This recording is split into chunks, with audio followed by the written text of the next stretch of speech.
જય દ્વારકાધીશ ખેડૂત ભાઈઓ। હવે આપણે એક ક્યારો મકો કરેલ છે, હસતા મકો ઉગીને નાનો છે। આ નાનો છે તો આપણે થોડોક પારવો ઉગ્યો છે મકો, એટલે થોડોક તૂની દઈએ તો એની હારે સરખાઈમાં થઈ જાય। પછી બહુ મોટો થાય મકો ને આપણે તૂનીએ તો નકામું થાય, એટલે આપણે હવે તૂનવાનું ચાલુ છે।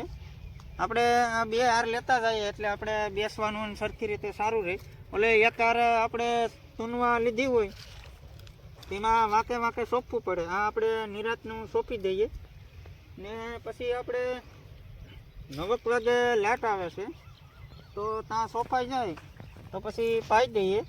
આમાં કોઈક અડબાવ માંડવીને ડાળા આવી ગયા એ પણ ઉપાડી નાખીએ, એટલે થોડુંક નેદવાનું ઓછું પડે। આ રીતના આપણે તૂની દઈએ। આપણે 3 ચારા છે, એક મકાનો પાવાનો છે, એક લહણનો છે ને આપણે પાછળ ડુંગળીનો રોપનો ચારો છે એ પણ આપણે પાઈ દેવાનો છે। 9 વાગ્યાનો કાપ છે। હવે આ મકો હું 3 વર્ષથી કરું। આ બિયારણ બહુ સારું છે। આ તમને બિયારણની થેલી પણ આગળ બતાવી દઉં। આપણે આ બિયારણ છે ધનજય બીજ XX 511।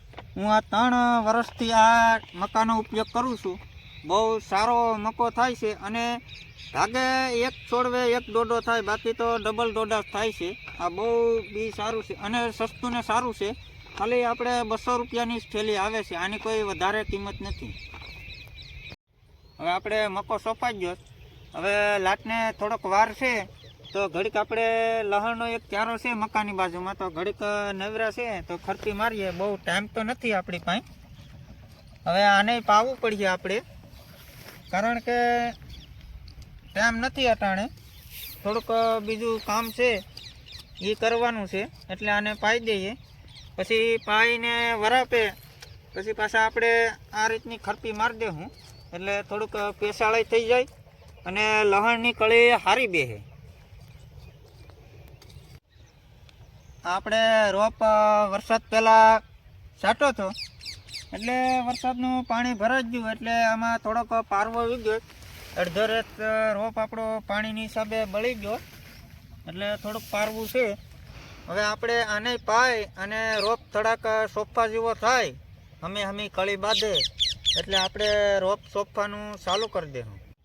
હવે આપણે રોપની ચારાની પાછળ થોડીક જગ્યા છે અને થોડોક આપણે અહીંયા હિંગુ ખાવા માટે હરેંગવા નાખ્યા, એટલે સાંજે આપણે ઘડીક થાકી જાય તો બેસવાય થાય સાંજે ને આપણે સાંજે મેથી ધાણા સારામાં સારું થાય, એટલે આપણે મેથી અહીંયા વાય। હવે થોડોક લાટનો વાર છે, આગળ લાટ આવે એટલે આપણે મોટર ચાલુ કરી ને 3-4 ચારા જે આપણે પાવાના છે એ પાઈ દઈએ। હવે આપણે પાણી વાળી દીધું છે રોપમાં ને મકોને લહણ 3 વસ્તુ આપણે પાવાનું છે। તો હવે આપણે વિડીયોને અહીંયા પૂરો કરીએ। તમારો વિડીયો સારો લાગે તો ચેનલ સબસ્ક્રાઈબ કરી દે।